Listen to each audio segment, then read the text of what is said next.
এক মাস আগে আপনারা যদি কেউ আমাকে জিজ্ঞেস করতেন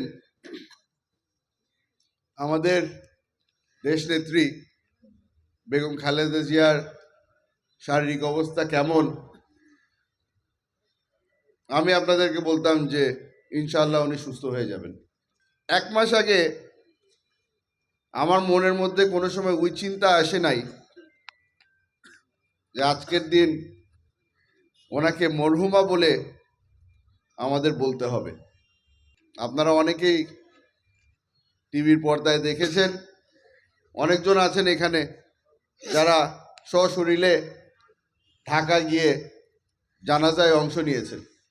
এখন পর্যন্ত যতদূর শোনা যাচ্ছে মরহুমা বেগম খালেদা জিয়ার জানাজায় 24 লক্ষ মানুষ কাঁধে কাঁধ মিলিয়ে সুন্দরভাবে কাতার সোজা রেখে তার জানাজা পড়েছে।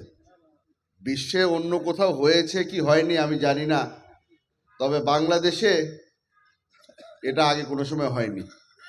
এই স্মরণ সভা, দোয়া মাহফিল, এটাকে যেটাই নাম দিতে চান না কেন আপনারা, এখানে ওনার ব্যাপারে কিছু কথা বলতে চাইছি আমি।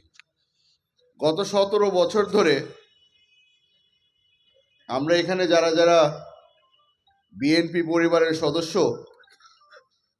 আমাদের সবার জন্যে উনি আমাদের মাথার উপরে ছাদ হয়েছিলেন।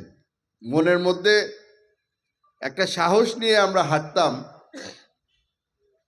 যে বেগম জিয়া যতদিন আছে আমাদের পাশে, মুরব্বী হিসাবে উনি আমাদের দেখাশোনা করবে। কোনো সমস্যা হলে আমরা দৌড়ে ওনার কাছে যেতে পারবো। এটা খালি মনের সাহস ছিল। বাস্তবতা এমন ছিল যে এখানে অনেকে আছেন যারা হয়তো কোনো সময় বেগম জিয়াকে সশরীরে দেখেননি, টিভির পর্দায় দেখেছেন, রেডিওতে তার বক্তব্য শুনেছেন, কিন্তু সম্পর্কটা, ওই মনের সম্পর্কটা যেটা ছিল, ওই ভরসাটা সবার মনের মধ্যে ছিল যে আমাদের দেখাশোনা বেগম খালেদা জিয়া করছে। আমার ব্যক্তিগত জীবনে আমি একটা প্রমাণ পেয়েছি,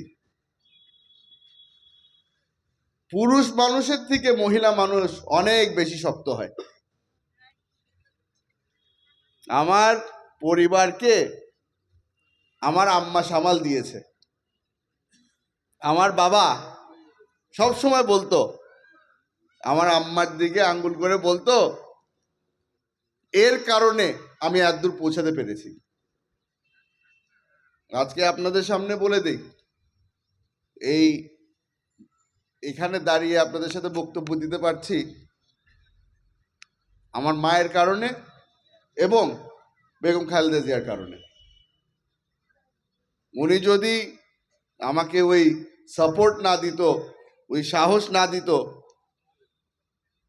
মনের মধ্যে যে ভয়টা ছিল এই আওয়ামী লীগের কারণে, হয়তো বলতাম যে রাজনীতি ছেড়ে দিলাম, এখন ব্যবসাই করি।